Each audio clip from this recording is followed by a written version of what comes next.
اب ہمیں دیکھنا ہے بحیثیت انسان ہم اللہ کی زمین پہ چلنے کی لیاقت رکھتے ہیں یا پھر کچرے کے ڈبے میں جانے کی لیاقت رکھتے ہیں۔ اگر ہم اس کے ارشاد کے مطابق اچھا کام کرتے ہیں تو گویا ہم اس کے آسمان کے شامیانہ تلے رہنے کی صلاحیت رکھتے ہیں، اس کی بنائی زمین پہ چلنے کے لائق ہیں۔ اور اگر ہم ایسا نہیں ہیں تو گویا ہم اس دنیا میں بوجھ ہیں دھرتی کا، اور کچرے کے ڈبے میں ڈالنے کی لیاقت، صلاحیت اور اسی قابل، اور وہی ہمارا معیار ہے۔ تو اللہ نے جس ارادے سے ہمیں بنایا، ہمیں اس ارادے پہ کھڑا اترنا چاہیے۔ ہر انسان اپنی ایک محدود اور ایک ایسی عمر لے کر آیا ہے جو فکس ہے، اور فکس عمر میں اسے ہر کام کرنا ہے، اچھا کام کرنا ہے، اور کام کر کے اپنے مالک کو بتانا ہے کہ تو نے ہمیں جو بنایا ہے، ہم تیری مشیت اور ارادے کے خلاف نہیں ہیں۔ جس کام کے لیے تو نے ہمیں بنایا ہم اس کام کو کرتے ہیں، اچھی طرح سے نبھاتے ہیں، ہم اس کا حق ادا کرتے ہیں۔ اور جب ہم ایسا کرتے ہیں تو گویا ہم ایک بہترین مخلوق ہیں، ہم اللہ کی ایک بہترین مخلوق ہیں، اللہ کے بہتر بندے ہیں۔ اب ہمیں ضرورت نہیں ہے کسی سے سند لینے کی، تم اچھے ہو، تم خراب ہو، تم کیا ہو، نہیں۔ ہم اگر اچھے عمل کے اعتبار سے ہیں تو ہم خود فیصلہ کر سکتے ہیں کہ ہم اللہ کے محبوب بندے ہیں، اس نے ہمیں جس کام کے لیے بنایا ہم اس کام کو کر رہے ہیں، اور جس مقصد کے لیے بنایا اس کے مقصد سے ہم پورے طور پر اتر رہے ہیں۔ اس آیت کلام ربانی میں اب ہمیں ایک بات اور بھی سمجھ میں آ گئی کہ اللہ تعالیٰ کی وہ صفت مبارکہ جس کی طرف اس آیت میں نشاندہی کی گئی ہے، اس بات کی غماز ہے کہ ہم لوگ اللہ کے بندے ہیں۔ ہم پر اگر کسی کا احسان ہے تو وہ اللہ کا ہے، وہ نہیں چاہتا تو ہم نہیں بنتے، وہ نہیں چاہتا تو ہم پیدا نہیں ہوتے، وہ نہیں چاہتا گویا ہم آئے ہیں تو اس کے ارادے سے، ہم آئے ہیں تو اس کی مشیت سے، ہم آئے ہیں تو اس کی شان تخلیق سے۔ اگر وہ پیدا ہی نہیں کرتا تو پھر کہاں سے ہمارا وجود ہوتا؟ تو ایک نفسیاتی طور پر بھی ہمیں اس کے لیے تیار رہنا چاہیے کہ ہم پر اگر کسی کا احسان ہے تو وہ اللہ کا احسان ہے، اور کہیں کہیں اللہ نے اس احسان کو بندوں پر جتایا بھی ہے۔ میرے بندو، کیا خدا وہ نہیں ہے جس نے تمہاری 2 آنکھیں بنائی؟ کیا خدا وہ نہیں ہے جس نے تمہیں زبان عطا فرمائی؟ اور احادیث کریمہ جب آپ دیکھیں گے تو اللہ نے ان احسانات کو بندوں کے درمیان اور صرف اس کی ذات تک ہی محدود نہیں، اونٹ بنا کے بھی احسان کیا، پہاڑ بنا کے بھی احسان کیا، زمین بنا کے بھی احسان کیا، آسمان بنا کے بھی احسان کیا۔ اگر اس نے زمین نہیں بنائی ہوتی تو ہمارا محل کہاں بنتا؟ اگر اس نے آسمان کا شامیانہ نہیں لگایا ہوتا تو ہم بغیر شامیانے کے ہوتے۔ اگر اس نے سورج جیسی روشنی ہم کو نہیں دیا ہوتا تو ہم نے دن کے اجالے کو سمجھا۔ تو یہ آسمان، یہ زمین، یہ چاند، یہ سورج، یہ ستارے، یہ دریا اس کی روانی، یہ سمندر طغیانی، یہ جو کچھ بھی ہے وہ اللہ کے بندوں کے لیے ہے، اور اللہ کے بندے اللہ کی بندگی کے لیے ہیں۔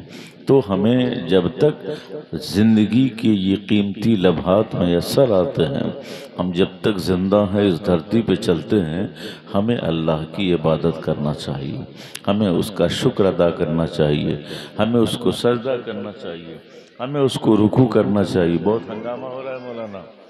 اسٹیج کی دنیا کے لیے ایک بہت ہی اہم دور ہے، اور رات میں کٹیہار میں تھا مولانا عامر صاحب، وہ کٹیہار پورے سیمانچل میں بھی یہی سب چل رہا ہے۔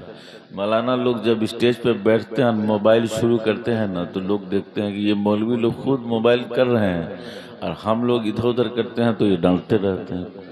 نعت خوانوں جو لوگ لمٹ سے کراس کرتے ہیں ہاتھ پیر اٹھانے میں، ان پر بھی پابندی لگ رہی ہے۔ وہ مقررین جو پھوہڑ قسم کے الفاظ استعمال کرتے ہیں ان پر بھی یہ شروع ہو چکا ہے سیوان چل سے۔ رات بہت سارے علماء تو سیوان چل گئے، اور میں نے بیان کیا اور کہا کہ بہت اچھی بات ہے کہ آپ لوگوں کی یہ پہل ہے، اسٹیج سے بیر عربی ختم ہو جائے۔ 1 گھنٹے کی محفل ہو، ضرورت نہیں 2-4 گھنٹے کی، مگر ایسی ہو کہ لگے یہ سب اعلیٰ حضرت کے دیوانے ہیں، یہ سب سرکار مفتی اعظم کے ماننے والے ہیں۔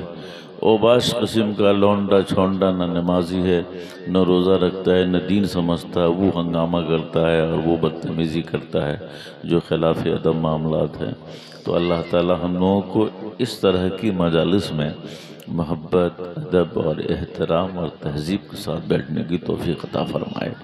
ہمارے سیف رضا صاحب کے بڑے دادا جہانگیر خان صاحب کا انتقال ہوا، بھئی ان کو تو موت آ گئی، وہ دنیا سے رخصت ہو گئے۔ اب ان کو اپنے محاسبے کا وقت تو بعد میں ملا یا ہے یا نہیں ہے، ہمیں کم سے کم جو زندہ ہیں ہمیں اپنے اعمال کے محاسبے کے تعلق سے کچھ سوچنا چاہیے۔ ہمیں آنکھیں بند کر کے ہم کیوں کسی مولانا صاحب حافظ صاحب کی بات سنیں؟ سب سے پہلے اپنے دل سے ہی ہم فتویٰ لے لیں کہ ہم کس معیار کے ہیں، کس کیٹیگری کے ہیں، ہمارا کون سا کام ہے، ہمارا کون سا دھندا ہے۔ رسول اللہ نے فرمایا دنیا تمہارے لیے آخرت کی یہ کھیتی ہے، اور کھیتی میں جب آپ کچھ بوئیں گے جب ہی کچھ کاٹیں گے۔ دھان آپ نے نہیں بویا تو دھان کہاں سے کاٹیں گے؟ گیہوں نہیں بویا تو گیہوں کہاں سے کاٹیں گے؟ اگر آپ نے یہ سبزیاں نہیں اگائی تو کاٹیں گے کہاں سے؟ تو کاٹنے کے لیے بونا پڑتا ہے، کاٹنے کے لیے آپ کو ڈالنا پڑتا ہے، کاٹنے کے لیے محنت کرنی پڑتی ہے۔ تو جب آخرت کی یہ کھیتی ہے تو اس دنیا میں کچھ آپ لگائیے تاکہ آپ میدان محشر میں اس کو کاٹیے، میزان عمل پہ محشر میں کاٹیے، اسے وہاں پل صراط پہ محشر میں کاٹیے۔ درود شریف اپنے علاقے والا پڑھا جائے، اللہم صلی علی وسلم، وہ جو پڑھیے اللہم صلی علی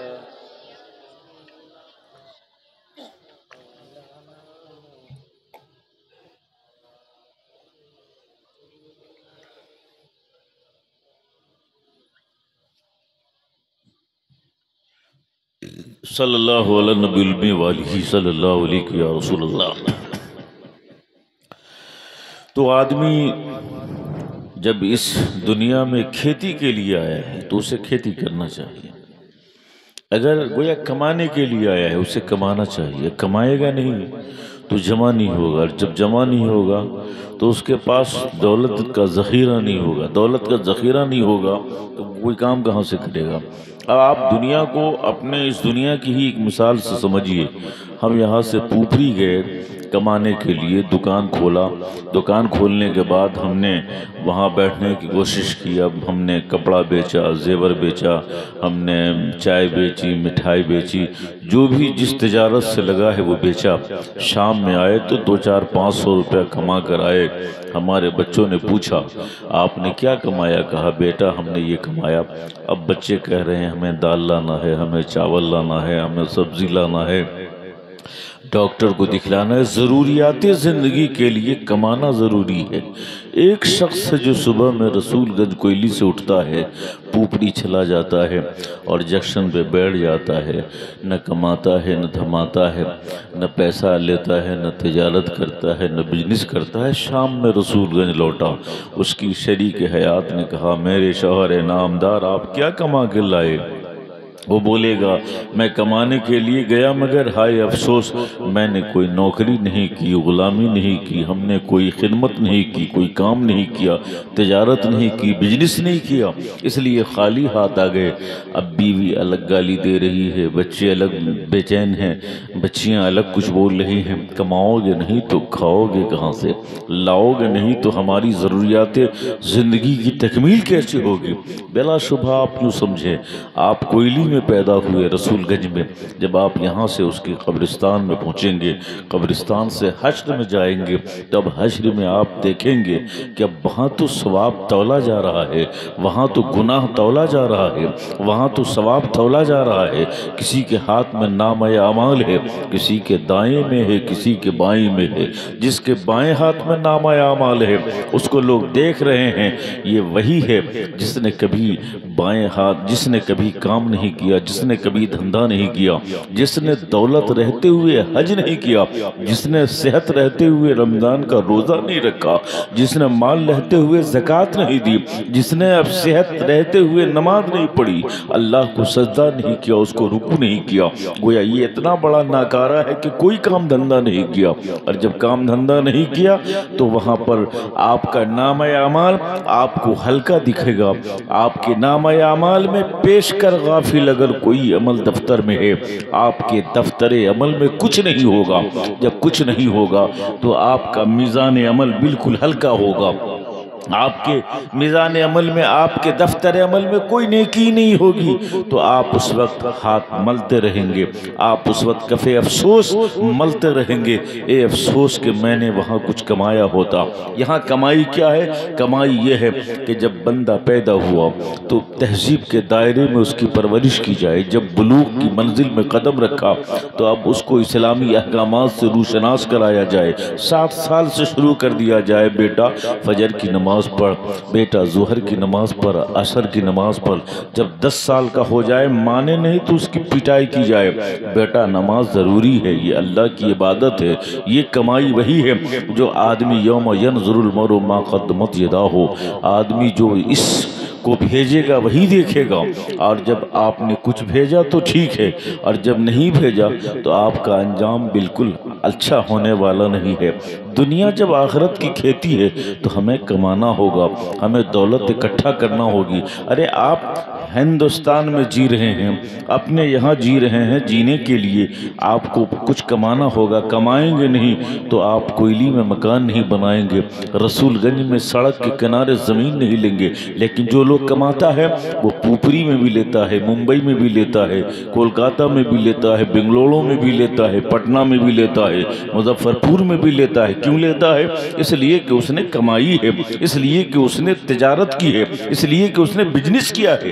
آپ کو میں بتاؤں، حضرت مولانا عامر حسین مصباحی یہاں موجود ہیں، یہ بولیں گے جب پیر دھوتا ہے وضو میں، تو وضو میں پیر دھوتے وقت میں آدمی جب دعا کرتا ہے تو کہتا ہے اے اللہ میری ایک کرتا عبادت ہے، اور کہتا ہے میری تجارت میں برکت عطا فرما۔ گویا یہ عبادت کیا ہے؟ یہ وہ بزنس ہے، یہ وہ تجارت ہے جو اللہ کی بارگاہ میں آپ کو دولت کا ذخیرہ عطا کرے گا۔ گویا آدمی، سچ تو یہ ہے کہ یہاں یہ ثابت ہو گیا کہ اگر دین پہ چل کر تجارت کرتا ہے تو وہ عبادت ہے، اور اگر دکھاوے کے لیے عبادت کرتا ہے تو پھر وہ تجارت ہے۔ تو ہمیں ایسی عبادت کی توفیق عطا فرما جو اللہ کی بارگاہ میں قبولیت کا شرف دلا دے، اور ہمیں ایسی تجارت کی توفیق عطا ہو جو اللہ کے یہاں عبادت بن کے پیش ہو۔ تو اب بندہ چل رہا ہے، عبادت کر رہا ہے، بندہ چل رہا ہے، اللہ کی عبادت میں لگا ہے۔ یہ بات سمجھو کہ یہ آدمی کچھ کمائی کر رہا ہے، اور جب کمائی کر رہا ہے تو کمانا کیا ہے؟ کمانا دو مثال ہے بھائی، دو طرح کے لوگ ہیں، ایک دنیا کماتے ہیں اور ایک دین کماتے ہیں۔